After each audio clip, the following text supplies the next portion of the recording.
ત્રિકમ સાહેબની જગ્યા મેઘવાળોના આદ્ય શંકરાચાર્ય કહેવાય અને બાપુ આત્માન સાહેબ તો ત્રિકમ સાહેબનું સ્વરૂપ કહેવાય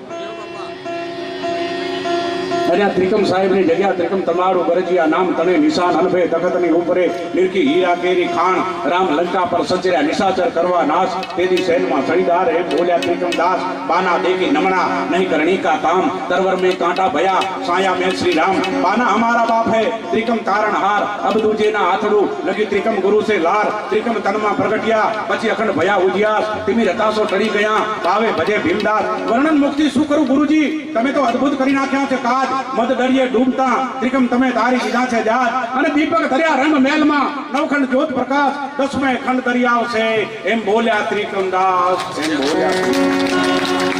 बोलो सदगुरु त्रिकम साहेब की आत्मा साहेब की गत गंगा ने